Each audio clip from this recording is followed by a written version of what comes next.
Bismillahirrahmanirrahim. Assalamualaikum warahmatullahi wabarakatuh. Alhamdulillah kita ketemu lagi di pertemuan kedua statistika pada hari ini. Nanti kita akan belajar banyak mengenai notasi sigma dan juga dasar-dasar statistika itu sendiri. Sebelumnya kita selalu ucapkan puji syukur kepada Allah Subhanahu wa taala karena atas berkat rahmat hidayah dan inayahnya lah kita bisa belajar walaupun di tengah pandemi yang sedang kita hadapi ini. Salawat serta salam tak lupa kita sampaikan kepada Nabi Muhammad SAW yang telah memperjuangkan umatnya agar bisa hidup lebih baik lagi di masa yang akan datang, baik dunia ataupun juga akhirat. Nah, di pertemuan ke-1 kemarin kita belajar mengenai dasar-dasar statistik ya. Kalau boleh diulang, pertemuan pertama kita belajar dari apa itu pengertian statistika, baik yang deskriptif ataupun inferensia. Kemudian juga tahap-tahap statistika, populasi, sampel, bagaimana cara mengambil sampel, nah jenis-jenis data, menurut sifatnya, waktunya, cara memperolehnya, sumbernya, dan apa syarat data yang baik. Serta kita juga belajar kemarin pengukuran dan jenis-jenis skala pengukuran, baik variabel atau variabel dengan skala-skalanya juga. Jadi hari yang kemarin juga kita belajar bagaimana cara atau penyajian data baik dalam bentuk tabel ataupun grafik. Nah, pertemuan pertama kemarin ini penting untuk mahasiswa sekalian pelajari dan pahami karena dengan dengan mempunyai dasar yang kuat pada pertemuan pertama, maka kita akan mudah untuk masuk ke pertemuan kedua ini. Apabila dasar di pertemuan 1 sudah kalian kuasai, maka akan dengan mudah pertemuan kedua ini akan kita pelajari, gitu ya. Nah, kita masuk aja ke materinya. Yang pertama, materinya kita belajar mengenai notasi sigma. Nah, apa itu notasi sigma? Singkatnya adalah seperti ini. Bahasa sederhananya adalah penjumlahan atau jumlah. Notasi sigma itu adalah simbol untuk menjumlahkan suatu bilangan terurut yang mengikuti suatu pola dan aturan tertentu. Notasi sigma masih mempunyai hubungan dengan barisan dan deret. Nah, itu barisan dan deret kita akan belajar di statistika ataupun juga di kalkulus ya, baik aritmatika ataupun geometri. Jadi saya ulangi, sigma atau notasi sigma adalah suatu simbol ya yang menjumlahkan sejumlah bilangan yang terurut mengikuti pola dan aturan tertentu. Jadi balik lagi ke materi kita yang di slide BSI. Notasi sigma bentuk simbolnya kurang lebih seperti ini. N sigma I sama dengan 1 dan X. Artinya atau dibacanya bagaimana? Dibacanya sederhananya seperti ini. Sigma XI dimulai dari I 1 sampai dengan N. Saya ulang. Sigma XI di mana I dimulai dari 1 sampai ke N. Nah, N-nya ini bisa diganti misalnya dari 1 sampai 10, 1 sampai 2 atau yang lainnya. Nah, aturan penjumlahan yang disendiri adalah seperti ini. Jika ada notasi sigma di mana I sama dengan 1 sampai dengan N, X1 ditambah Y1 tambah Z1, maka nanti cara penjumlahannya kurang lebih seperti ini. Ya. X1 sigma X1 di mana I sama sampai dengan di mana I sama dengan 1 sampai dengan N itu dijumlah dengan sigma YI di mana I sama dengan 1 sampai dengan N, ditambah lagi sigma ZI di mana I sama dengan 1 sampai dengan N. Nah, ini cara penjumlahan jika kalian menemukan notasi sigma seperti ini. Bagaimana halnya dengan notasi sigma yang lain? Notasi sigma yang kedua adalah seperti ini. Sigma I sama dengan 1 sampai dengan N dikalikan KXI. K ini adalah bilangan yang konstan, tetap. Konstan itu tetap, tidak berubah. Bisa diganti dengan angka A, B, 1, 2, 3 ataupun bisa diganti dengan huruf A, B, C misalnya. Itu nanti tergantung bagaimana soal. Jadi cara ngalinya adalah atau cara penjumlahannya adalah konstantanya atau K-nya kita pindahkan ke depan, di mana X sigma XI I sama dengan 1 sampai dengan N. Jadi kita jumlahkan dulu nih XI-nya, baru kita kalikan dengan konstantanya. Ini aturan penjumlahan yang kedua. Aturan penjumlahan yang ketiga kurang lebih seperti ini. Ya, sigma K I sama dengan 1 sampai dengan N, maka cara penjumlahannya K ini konstanta tadi kita jumlahin saja. K-nya 1 ditambah 1 ditambah K ditambah K ditambah K sampai N. Gitu ya. Jadi misalnya kalau N-nya di sini ada 10, maka K-nya penjumlahannya sampai 10. K tambah K tambah K tambah K. Atau simpelnya kalian bisa bikin dengan rumus N dikali K. Misal di sini 10, di sini 2, berarti 10 kali 2. 20. Gitu ya. Itu yang aturan yang ketiga. Aturan yang keempat, itu sigma XI minus K dikuadratkan, di mana I sama dengan 1 sampai dengan N. Ini menggunakan rumus kuadrat. Nah, kalau kalian sudah belajar waktu zaman SMP dan SMA, di mana XI dikali kuadrat yaitu XI kuadrat, gitu ya. Kemudian 2-nya dikalikan dengan KXI, nah ditambah K kuadrat. Kenapa ditambah? Karena minus K dikali dengan minus K itu sama dengan plus K kuadrat. Ini aturan penulisan atau aturan penjumlahan dari notasi sigma. Sedangkan yang kelima, aturan penjumlahan notasi sigma, jika ditemukan pertanyaan sigma YI minus A minus BXI, di mana I sama dengan 1 sampai dengan N, cara perhitungannya adalah kurang lebih seperti ini. XI, ya, di mana I-nya sama dengan 1, dikurang NA. NA itu yang ini, N kali A. Misal, kemudian dikurang B, sigma XI, di mana I 1 sampai dengan N. Nah, ini cara perhitungannya, kalian hafalkan dulu rumusnya. Nanti jika ada pertanyaan, itu akan kelihatan di bagian depan sini. Tinggal kalian hitung bagaimana cara perhitungannya, kurang lebih yang seperti ini. Saya ulang, untuk di aturan kelima, penjumlahan seperti ini, sigma YI dikurang A dikurang BXI, di mana I sama dengan 1 sampai dengan N. Nah, ini langsung saja dijumlahin. YI dikurang NA dikurang B, ya, B di mana XI itu 1 sampai dengan N. Kenapa rumusnya seperti ini? Karena kan YI, A, dan juga BX itu tidaklah berbentuk sama bilangannya.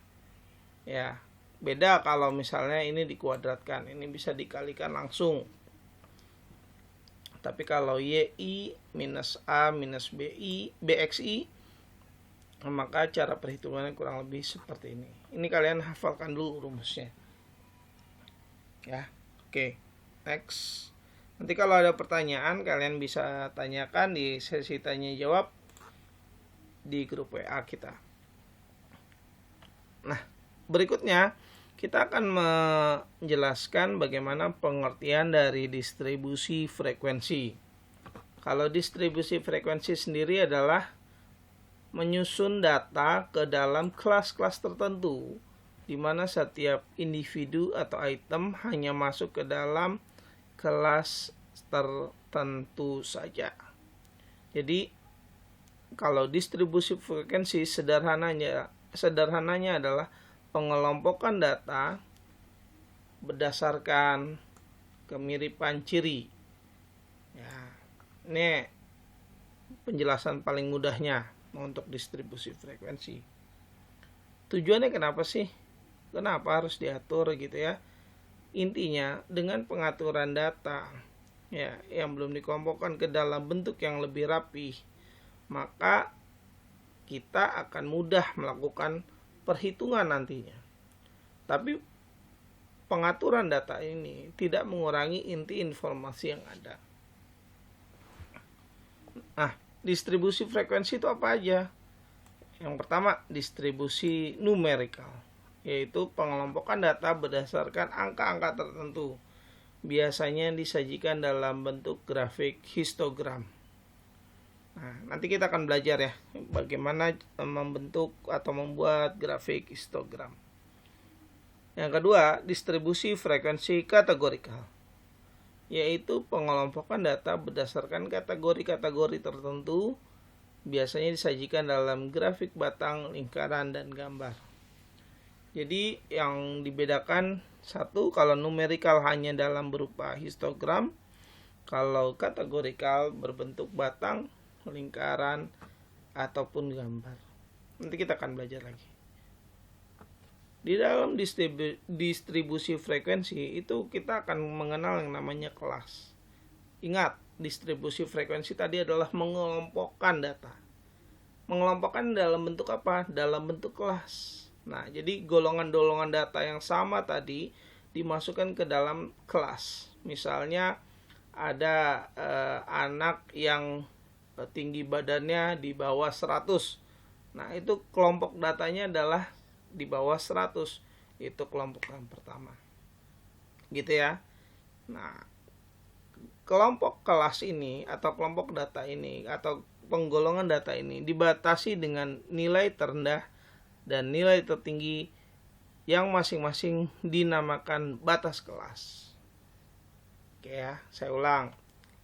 Kelas itu adalah penggolongan data, di mana tadi distribusi frekuensi artinya adalah mengelompokkan data yang memiliki kemiripan.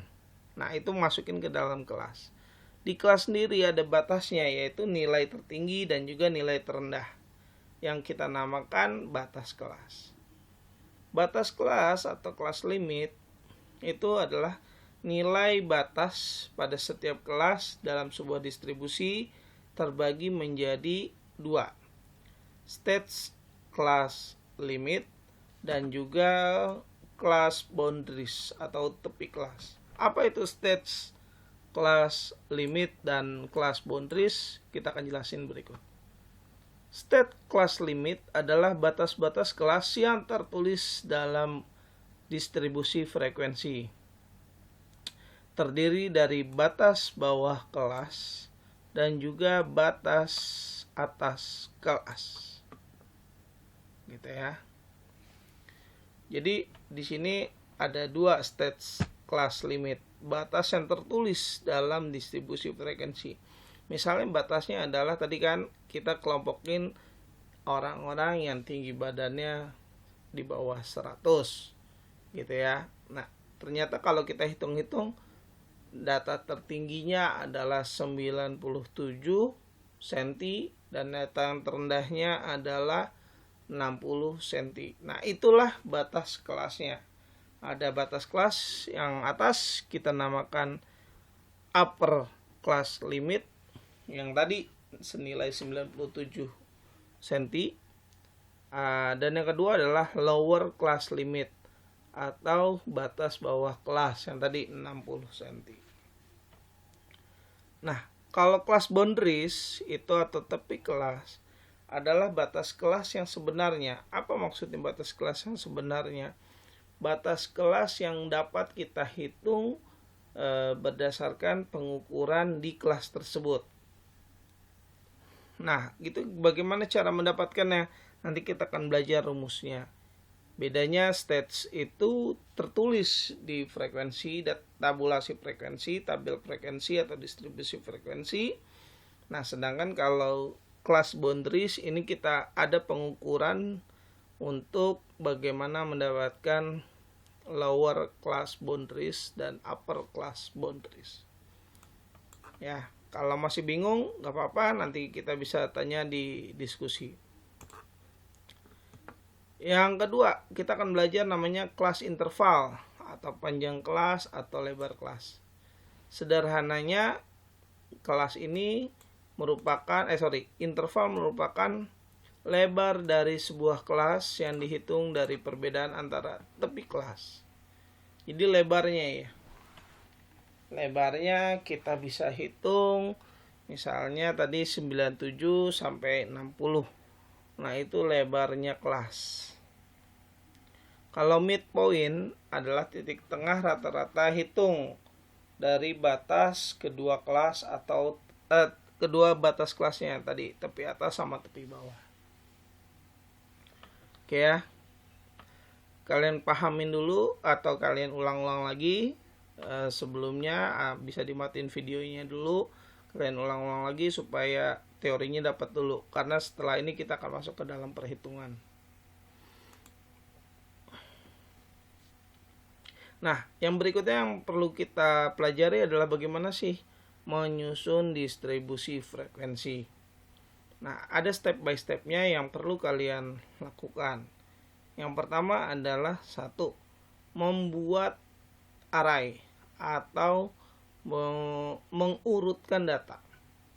Untuk distribusi frekuensi, ini kita akan selalu diberikan permasalahan atau persoalan atau soal untuk kuis kita atau untuk tugas kita atau untuk UTS UAS kita, itu datanya selalu acak ya, ada selalu acak dan belum berurut.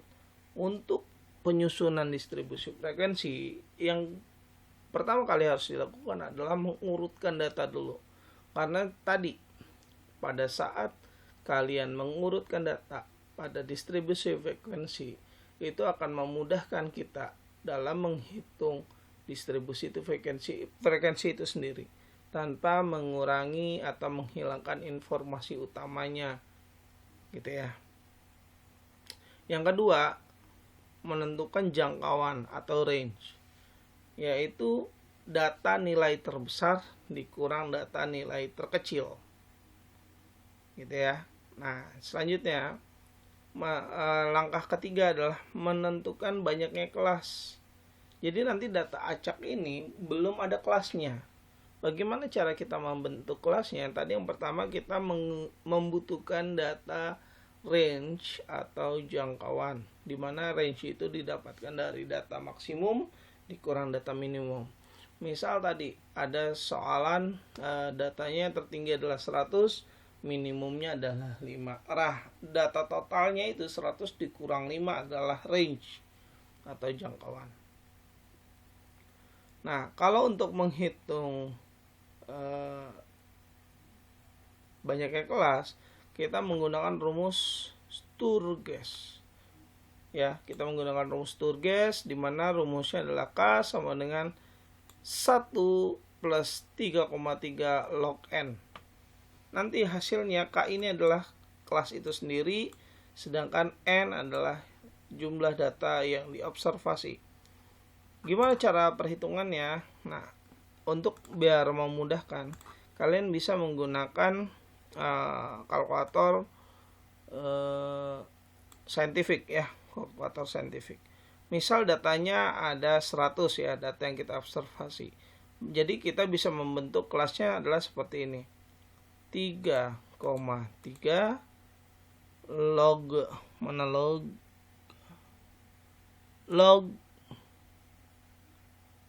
salah, maaf, ini kita ganti ya. Datanya kan 100 log kali 3,3 ditambah 1 sama dengan, berarti kelasnya adalah 7,6. Saya ulang ya, buat jadi perhatian semua. Bagaimana kita menghitung atau mencari banyaknya kelas dengan menggunakan rumus Sturges ini ya. Misalnya, data yang kita cari adalah 100 data. Jangan lebih. Ya, kemudian kita cari log. Itu jadi log 100 adalah 2. Nah, ini kalian biar mudah pakaikan kalkulator saintifik. Sudah log n yang kalian dapat, berarti kita tinggal kali dengan 3,3. Jawabannya adalah 6,6, tinggal kita tambahin 1.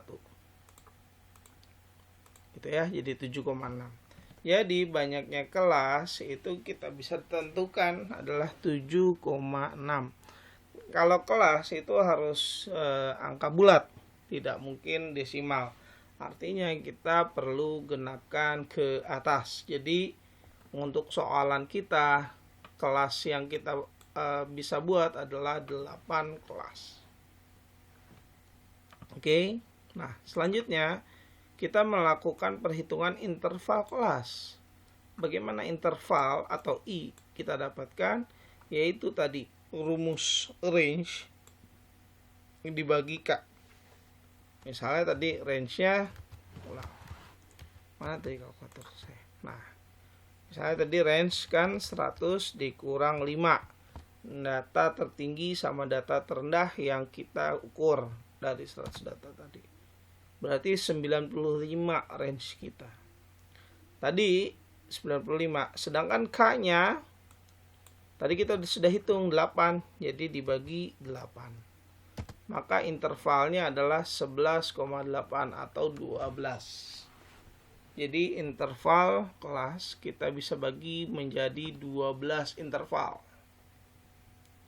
Selanjutnya, kita menentukan batas-batas kelas, di mana batas kelas TBK atau tepi bawah kelas dihitung dari nilai batas yang paling kecil dikurang atau batas bawah kelas dikurang dikurang 0,5.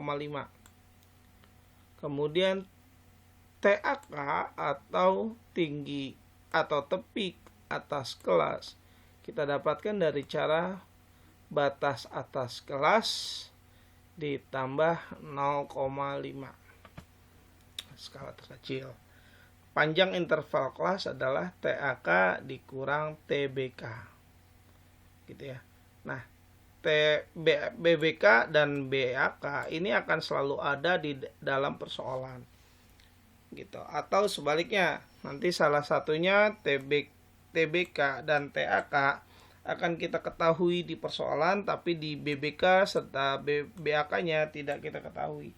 Nah, itu nanti bagaimana orang membuat soal itu sendiri. Nah, yang penting adalah salah satu dari dua variabel ini akan kita temukan di soal dan yang salah satunya tidak atau suruh dicari. Nah, panjang interval kelas itu didapatkan dari tinggi atas kelas dikurang tinggi bawah kelas. Nah, setelah kita mengetahui tinggi batas-batas kelas, maka kita menentukan titik tengahnya. Titik tengah itu paling gampang adalah setengah dari batas atas kelas ditambah batas bawah kelas. Tinggi batas atas kelas sama tinggi batas bawah kelas itu tinggal dibagi 2. Kemudian yang ketujuh, memasukkan data ke dalam kelas-kelas sesuai dengan sistem turus yang garis-garis lurus saja, dan menyajikan distribusi frekuensi dalam kolom frekuensi sesuai dengan kolom turusnya. Nah, ini step by step bagaimana kalian membuat atau menyusun distribusi frekuensi. Ya, sekarang yang akan kita pelajari di sini adalah kalian membuat contoh soal seperti ini. Pada halaman 11 ini, coba kalian buat penyusunan distribusi frekuensinya ya, berdasarkan step by step yang tadi telah saya jelaskan. Menyusun dulu, kemudian membuat jangkauan, kemudian menentukan kelas interval, menentukan batas bawah kelas sama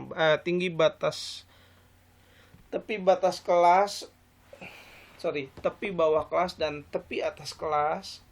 Kemudian kalian buatkan titik tengahnya, nilainya berapa per kelasnya gitu ya. Kemudian memasukkan data ke dalam kelas-kelas sesuai dengan sistem turus atau tali gitu ya. Ini bisa kalian langsung ganti aja, misalnya kelas 1 dengan data 10 sampai 50 misalnya ya, itu sebanyak 5. Nah, itu kalian langsung isi aja.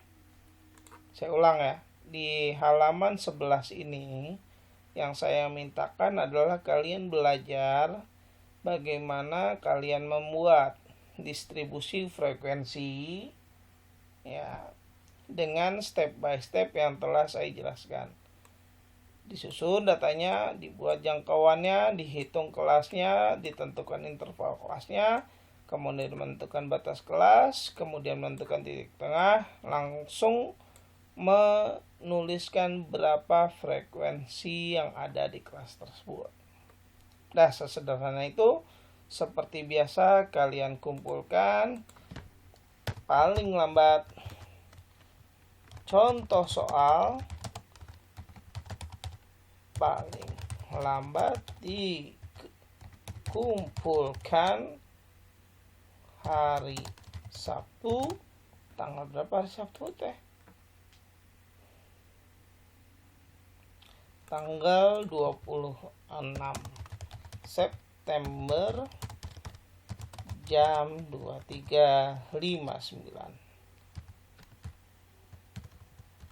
ya, paling lambat. Udah deh paling. Oke ya. Contoh soal paling lambat dikumpulkan hari Sabtu jam 23.59, halaman 11 pada slide pertemuan 2. Oke, jadi jangan sampai ada yang mempertanyakan lagi dikumpulkannya gimana, kemana, dan lain-lain, hari apa, jam berapa. Ini semua sudah ada ke trisna.tfp.bsi.ac.id.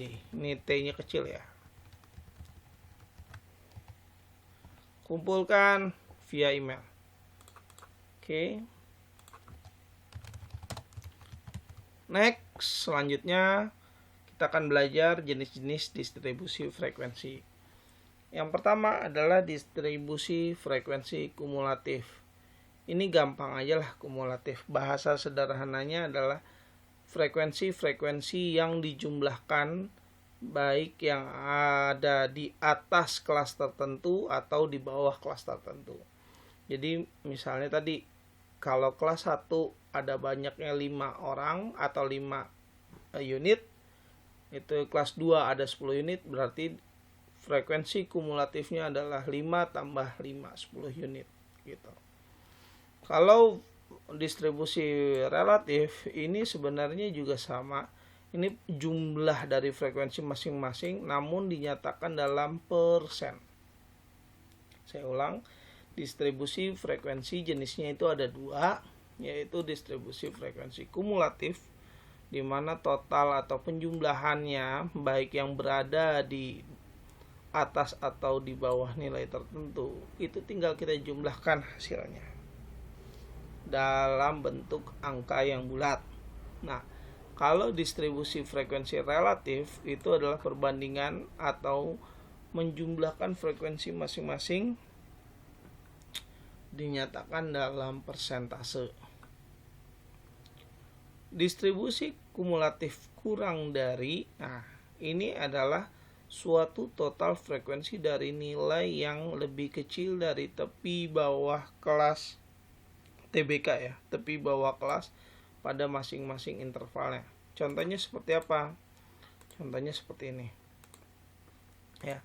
Misalnya di kelas yang pertama gitu ya. Nilai terkecilnya adalah 10 sampai 20. Maaf.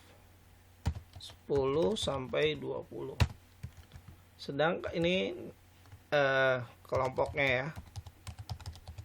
Nah, kalau TBK-nya adalah apa tadi? Nilai batas kelas dikurang 0,5 tepi bawah kelas. Nah. Oke. Berarti TBK-nya 9,5. Misalnya frekuensinya di kelompok ini ada 5. Misalnya kelas yang kedua 21 sampai 30. Misal TBK-nya berapa? TBK-nya adalah 21 dikurang 0,5. Jadi tepi bawah kelasnya adalah 20,5. Frekuensinya berapa? Misalnya ada 7. Nah, kalau frekuensi ditanyanya adalah berapa frekuensi kumulatif kurang dari 20. Aja, sebentar. Kita bikin kelas lagi deh. 31 sampai 40. Cara hitungnya adalah 31 dikurang 0,5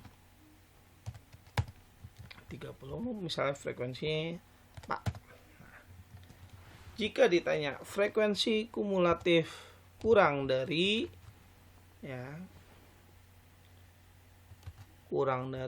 maka kita lihat di sininya. Nah, yang kurang dari 9,5 itu ada nggak?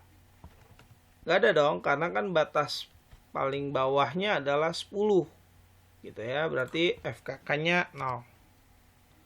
Frekuensi kumulatif kurang dari. Kalau frekuensi kumulatif kurang dari 20,5, maka kita tinggal jumlahin ya. Ini kan kalau batasnya 20,5, maka harus di bawah 20,5 ini, yaitu 5 itu sendiri. Kalau frekuensi kumulatif kurang dari 30,5, maka kita tinggal jumlahin ini, 7 tambah 5, yaitu 12, dan seterusnya. Oke ya, sampai sini dapat dimengerti ya. Kemudian kita belajar lagi, frekuensi kumulatif lebih dari. Nah, kalau ditanya lebih dari 9,5, maka itu kita jumlahin semua. Total ada 16.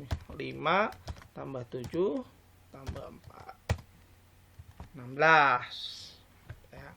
Kalau frekuensi kumulatif lebih dari 20,5, maka kita tinggal jumlahkan 2 ini. 7 tambah 4 dan seterusnya. Sip. Gitu ya cara mencari frekuensi kurang dari dan frekuensi lebih dari.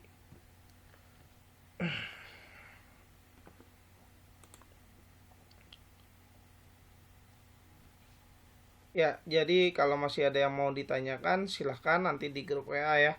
Kita akan kasih sesi pertanyaan. Next, kalau frekuensi kumulatif relatif ini dalam bentuk presentasi. Gimana itu Pak presentasinya? Nah, frekuensi kumulatif relatif. Ya. Nah, kita harus jumlahkan dulu totalnya. Misalnya frekuensinya di sini. Ya, 5 tambah 4 tambah 7. Itu 16. Maka frekuensi relatifnya itu adalah 5 dibagi 16 dikali 100%. Berarti 30% data total itu ada di kelompok kelas 1. Nah, next kita akan cari kelompok kedua ini frekuensi kumulatif relatifnya berapa. Caranya tadi 7 dibagi 16. Artinya 44% ada di kelompok ini.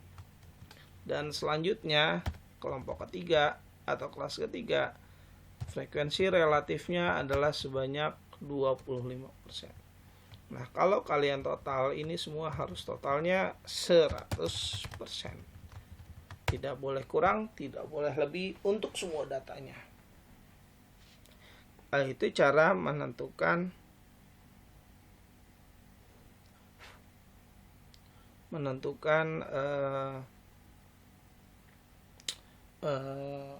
frekuensi kurang dari, lebih dari, dan juga relatif. Sebentar ya.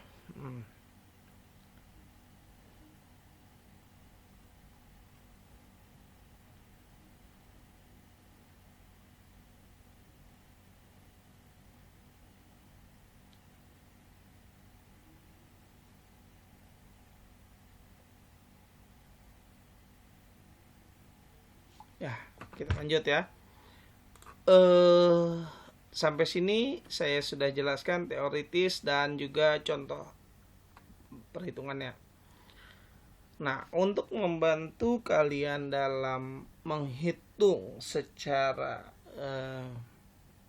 menggunakan data tools, maka kita bisa menggunakan data tools yang ada di Excel dan juga yang ada di SPSS. Nah, untuk Excel ini kalian bisa lihat sendiri, kalian Excelnya tipe apa, 2003K atau 2007K atau 2010K. Kita sekarang mau menggunakan atau mengaktifkan yang namanya analisis toolpack. Analisis toolpack ini kita bisa gunakan untuk menganalisis statistika deskriptif. Caranya gimana? Nah, kalian lihat ya, kalian tipenya Excel yang mana? 2003, 2007, atau 2010. Kalau udah ada yang di atas 2010, silahkan gunakan yang tipe Excel 2010. Caranya gimana? Kita buka Excel ya. Nih ada menu-menu pilihannya ada di sini ya. Cara-caranya. Tapi kalau mau lihat, saya kasih tahu. Caranya adalah pilih file. Ini saya 2010 ya. Pilih file, kemudian option, kemudian add-ins, kemudian pilih ini manage Excel add-ins, kemudian kalian ketik go. Nah, kalian checklist semua, kemudian tekan OK. Saya ulang ya.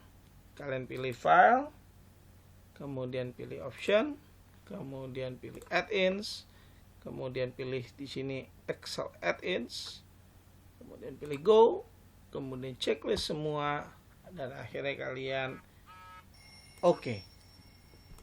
Nah, untuk hal ini kalian bisa dilihat di mana? Kalian bisa lihat di data ya. Di sini akan keluar data analisis gitu ya. Jika ini belum ada yang keluar, nah minta tolong diulang kembali prosesnya. Sudah? Nah, sekarang kita mau membuat caranya atau berdasarkan Excel bagaimana? Kita akan membuat distribusi frekuensi dengan menggunakan histogram. Nah, menggunakan histogram tadi yang mana tadi? Kita ulang lagi ke belakang ya. Yang menggunakan histogram adalah frekuensi numerikal. Distribusi frekuensi numerikal. Kalau non histogram menggunakan distribusi kategorikal, frekuensi kategorikal. Nah, bagaimana kalian bisa membuat contohnya? Kalian buat contoh seperti berikut. Kalian kerjakan dulu angka yang ada di sini ya dalam Excel kalian. Ya, saya ulang. Buat di Excel kalian ini seperti ini angkanya ini acak ya. Kalian buat di sel dan baris yang sama biar kalian bisa mengikuti contohnya terlebih dahulu. Jika kalian sudah mengerti, kalian bisa utak-atik di sana. Tapi untuk saat ini saya minta kalian kerjakan di A1 sampai A20 untuk membuat datanya. Oke ya, silakan buat datanya. A1 sampai A20. Oke, jika sudah, perintah selanjutnya adalah ya, masukkan bin. Nah, bin di sini adalah batas atas nilai ya, batas atas nilai. Apa itu batas atas nilai? Itu nanti yang kita menamakan TBK sama TAK. Di sini sudah ditentukan sama soal, yaitu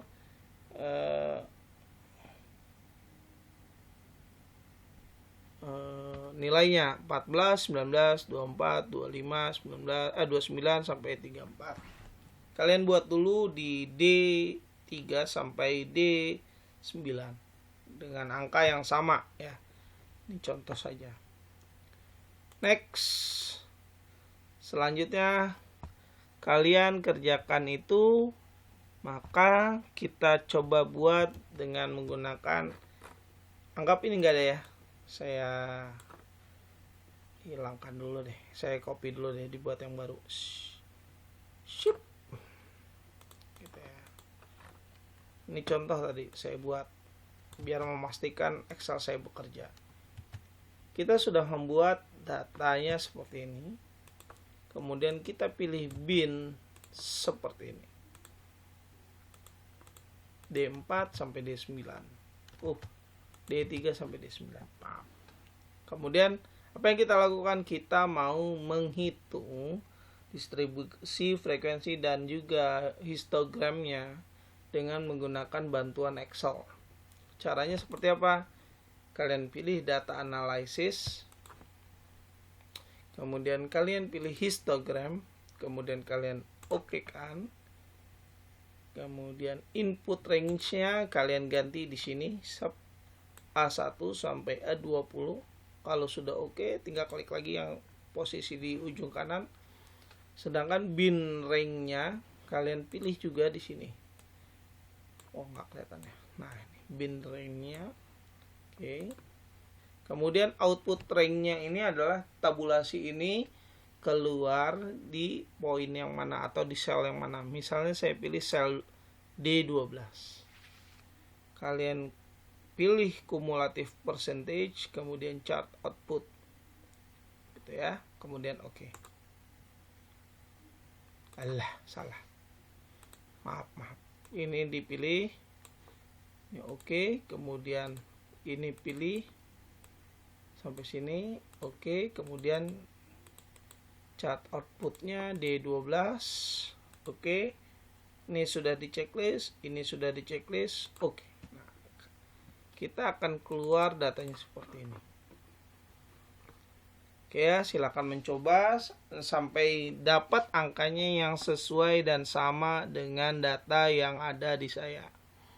Jika belum sama, berarti kesalahannya mungkin di data ini salah ya dalam membuat atau dalam menginput di data analisisnya, serta juga data binnya juga kalian salah tulis.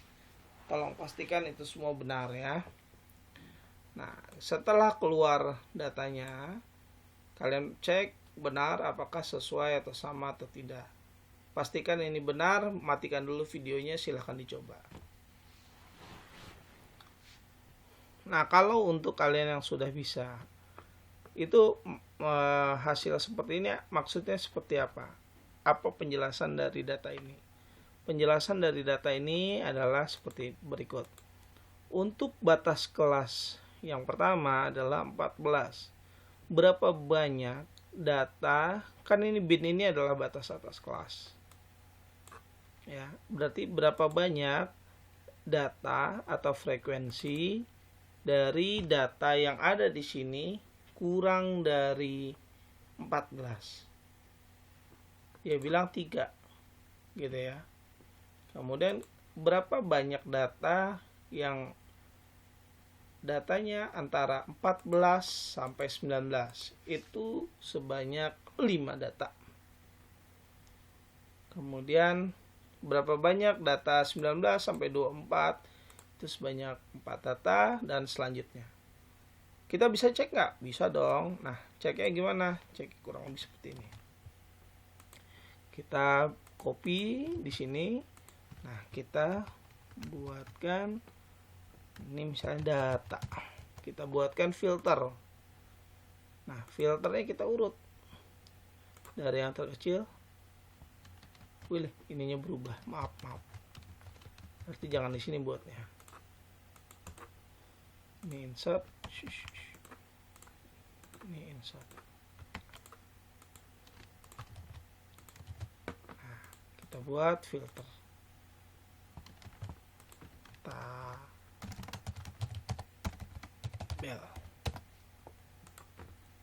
Kita buat filter. Nah, caranya gimana? Kita sort dari yang kecil ke yang besar. Oke. Nah, ini batas binnya ya, batas atas. Artinya apa? Data dari 0 sampai 14 itu berapa banyak sih? Dia bilang 3. Bener nggak 3? Kita lihat. 0 sampai 14. Nah, ini kan 15. Berarti cuma sampai sini. Berapa data? 1, 2, 3. Oh, ternyata benar. 3 data. Kemudian berapa banyak data dari 14 ke 19? Ini kan udah nggak mungkin. Berarti ya di sini. 14 sampai 19. Di sini ada 1, 2, 3, 4, 5. Ada 5 data. Benar. Kemudian data berapa banyak dari 19 ke 24? Berarti dari 19 ke 24. Berarti 20 dong. 20, 21, 22, 23. Berarti ada berapa data? Ada 4. 1, 2, 3, 4. Ternyata benar. Nah, ada berapa banyak data 24 sampai 25? Itu hanya ada 1, yaitu 25 itu sendiri. Dan berapa banyak data dari 25 ke 29? Berarti 27, 28, hanya 2 saja. Dan berapa banyak data 29 sampai ke 34? Ini kita bisa hitung sebanyak 5 data. Ternyata ini sudah sesuai. Gitu cara ngeceknya secara manual ya. Kalau kalian pengen membuktikan. Nah, kalau frekuensi kumulatifnya gimana? Seperti tadi, kita jumlahkan dulu saja. 5 tambah 2 tambah 1 tambah 4 tambah 5 tambah 3. Berarti ada 20. Nah, 15% ini dapatnya dari mana? Caranya adalah 3 dibagi 20. Itu adalah sebanyak 15%. Oke. Nah, kalau kumulatif relatif, ingat, kumulatif relatif itu selalu dijumlahkan dari yang atas sampai dia yang ke bawah. Ya, kita pun hitung begitu. Jadi, untuk kelas yang kedua, kalian bisa isi dengan cara 3 tambah 5, oke, dibagi 20. 40%. Kemudian kalian bisa hitung lagi 3, kita hitung aja 3 tambah 5 tambah 4 dibagi 20, 60%, dan seterusnya. Oke, 3 tambah 5 tambah 4 tambah 1, 13 belum dibagi 20, total 65%, dan selanjutnya.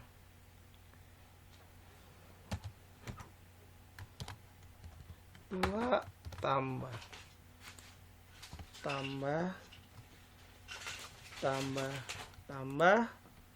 dibagi 20 sama dengan 75%, dan akhirnya kalian bisa hitung di terakhir, yaitu 5 tambah 2 tambah 1 tambah 4 tambah 5 tambah 3 dibagi 20, total 100. Ingat ya, ini kumulatif persentase, bukan persentase dari masing-masing kelasnya. Pastikan itu kalian bisa melihat dan mengetahuinya. Nah, untuk tabel histogram sendiri, ya ini saya besarkan. Itu bagaimana cara membacanya. Untuk grafik batang, ini menunjukkan frekuensi. Untuk grafik garis, ini menunjukkan kumulatif persentase. Nah, kalau berdasarkan data ini, kelompok yang 14 itu total frekuensinya 3 ya.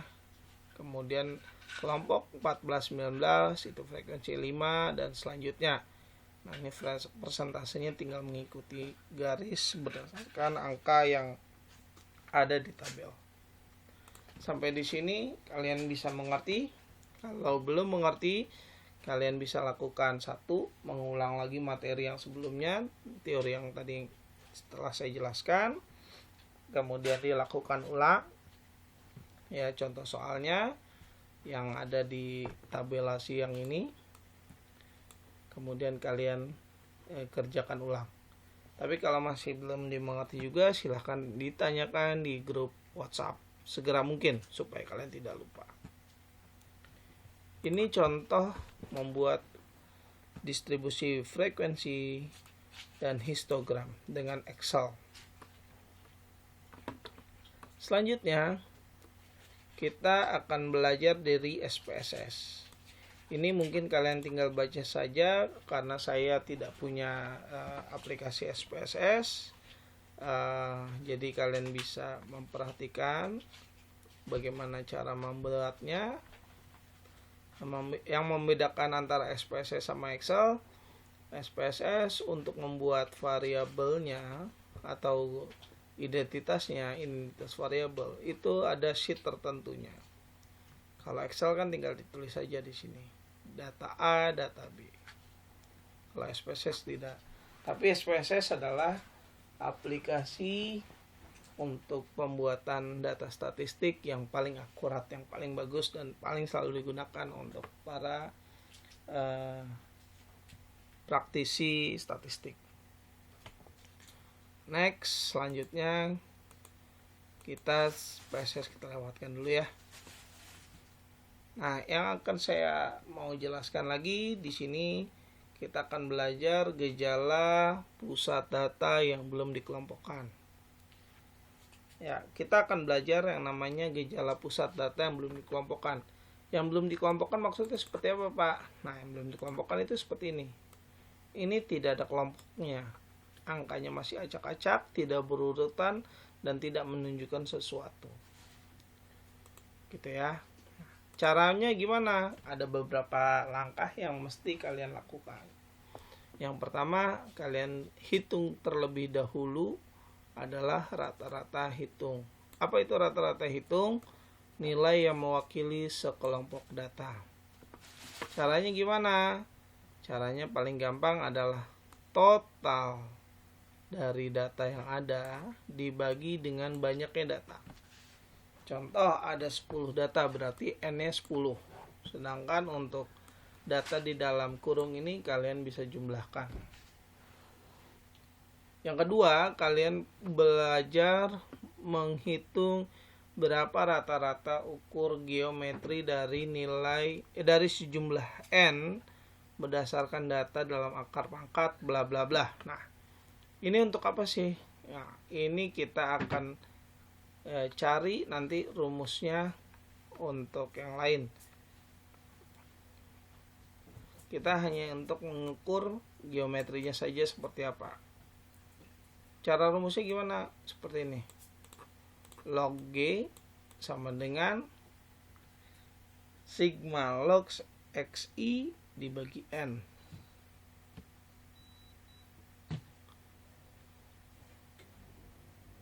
Gitu ya.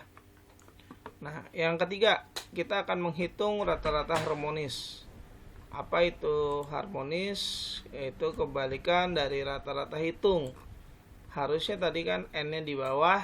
Sekarang untuk rata-rata harmonis, N-nya berada di atas. Jadi 10 dibagi penjumlahan dari I1 dibagi X. Sedangkan kalau rata-rata tertimbang, langkah keempatnya yaitu nilai yang mempunyai suatu bobot atau timbangan, WI. Cara menghitungnya adalah sebagai berikut.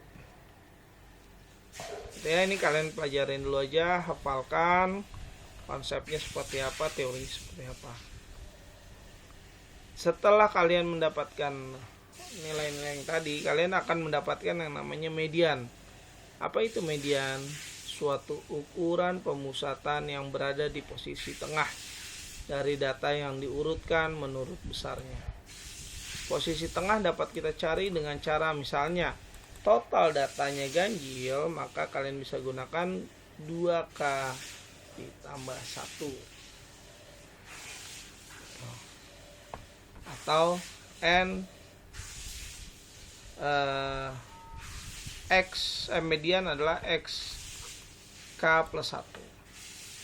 K itu apa? Konstanta ya tadi ya. Nah, kalau misalnya N-nya genap, misalnya ada 2, ada 5, 6, ada 8, ada 10, maka cara mencarinya adalah 2K setengah XK ditambah XK1. Nanti kita akan belajar. Modus adalah nilai yang paling sering muncul dari serangkaian data yang mempunyai frekuensi paling tinggi. Ini paling gampang nih mengingatnya. Modus itu adalah data yang paling sering muncul. Jadi buat kalian, apabila dalam kehidupan kalian ada seseorang yang sering muncul di hadapan kalian, maka dipastikan dia itu adalah modus. Ya, saya ulang. Nilai yang paling sering muncul dari frekuensi atau yang paling banyak frekuensinya. Kemudian kita bisa mencari kuartil. Kuartil itu adalah fraktil atau nilai kelompok pembagi seperempat data yang sama besarnya. Cara mencarinya itu adalah I itu kuartil berapa. Kuartil itu cuma ada 4. Kuartil 1, 2, 3, dan 4. Jadi I sama dengan N, banyaknya data, ditambah 1 dibagi 4. Desil adalah fraktil pembagi seperempat data menjadi 10 bagian yang sama. Desil itu ada 10, 1 sampai 9. Persentil itu fraktil pembaginya menjadi 100 yang sama besarnya. Gitu ya. I N plus 1 dibagi 100. Nah, bagaimana cara membuatnya di Excel? Seperti tadi, kita akan buat dulu datanya, yaitu data dari A1 sampai A20 ini. Kalian buat terlebih dahulu dengan nilai dan sel yang sama. Jangan sampai berbeda. Tolong dibuat ya dari sekarang. Silakan di pause videonya sampai kalian sudah bisa membuatnya. Selanjutnya, setelah data sudah kalian buat, ya, setelah data kita buat seperti ini, kalian bisa gunakan lagi yaitu tools data, analisis data, kita rubah ke deskriptif analisis karena kita akan belajar mencari statistiknya. Deskriptif statistik. Input range-nya adalah data yang mau kita hitung, yaitu dari G1 sampai G20. Kemudian outputnya saya mau buat misalnya di J1. Kemudian summary statistik, kalian checklist, jangan sampai dilupakan. Next, selanjutnya salah. Maaf, outputnya di sini saya ganti J1. Oke, keluarlah seperti ini. Pastikan data yang keluar itu sama ya buat kalian. Kalau tidak, maka ada dua kemungkinan. Kalian salah dalam menginput data, atau yang kedua kalian salah dalam memproses data di data analisis. Nah, ini maksudnya gimana? Dari data ini. Dari data ini kita ketahui bahwa min atau nilai tengahnya adalah nilainya 66,6. Bagaimana cara mencari min? Min itu rata-rata. Ya tinggal kita jumlahin aja. Misalnya total dari data di atas adalah 1332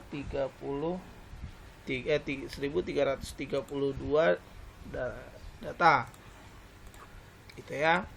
Nah, rata-ratanya berapa? Ini ada berapa banyak data? 20. Jadi 1332 dibagi 20. Salah, maaf.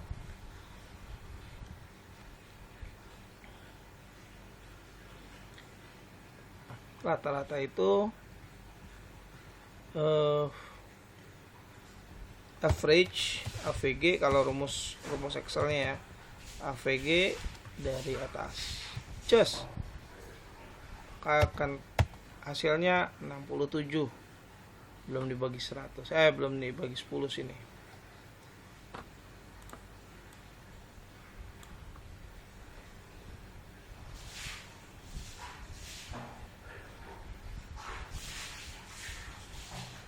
Ya, 66,6 ini didapatnya dari 67 tadi. Ini dibagi 20. Kelihatannya 67 ya, genap. Padahal kalau kita kasih koma itu adalah 66,6. Itu cara mencari min. Kalau standar error nanti kita akan belajar. Ini rumusnya cukup panjang. Kalau untuk median, ini adalah nilai tengah dari data. Seperti biasa, untuk untuk membuat ini lebih mudah, kalian harus menyusun tabel supaya mudah diproses. Ini kan ada 20, berarti genap. Ya, genap. Kalau genap berarti ini data 1 2 sampai 20. Maka tabel datanya itu sendiri atau data median berada di titik ini 65. Caranya gampang saja, yaitu median 65 tambah 65 bagi 2. Maaf, rumus saya salah. Sum bagi 2. Nah, hasilnya median 65.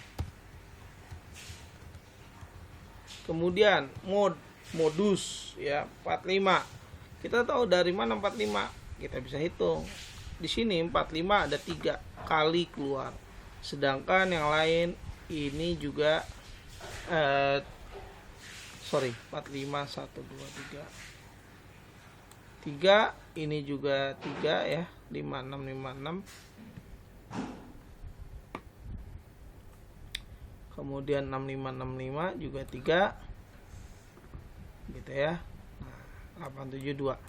Nah, kenapa di sini modusnya 45? Itu karena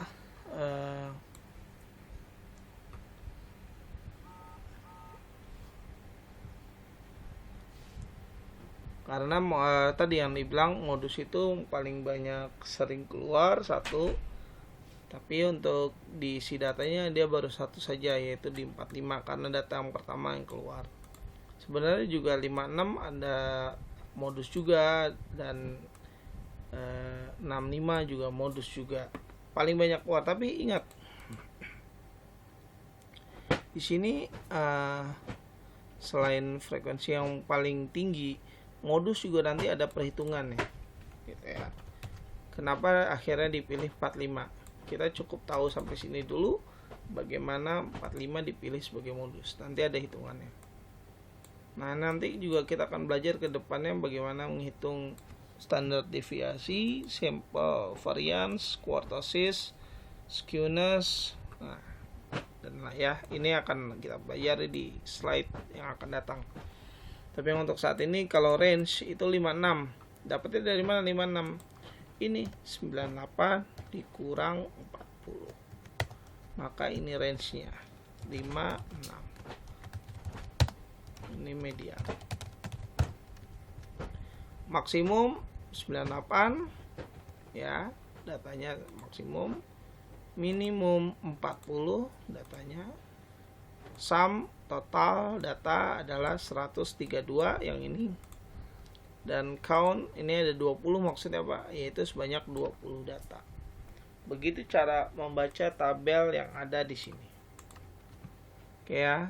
Sampai di sini silahkan kalian pelajari ulang, kalian lakukan langkah ulang supaya tidak terjadi masalah atau sudah terbiasa menghitungnya menggunakan Excel. Nanti juga kita akan belajar di SPSS, tapi untuk SPSS silahkan kalian bisa lihat, nanti ya harusnya nilainya sama. Sampai di sini saya tutup sesi kita untuk materi kedua.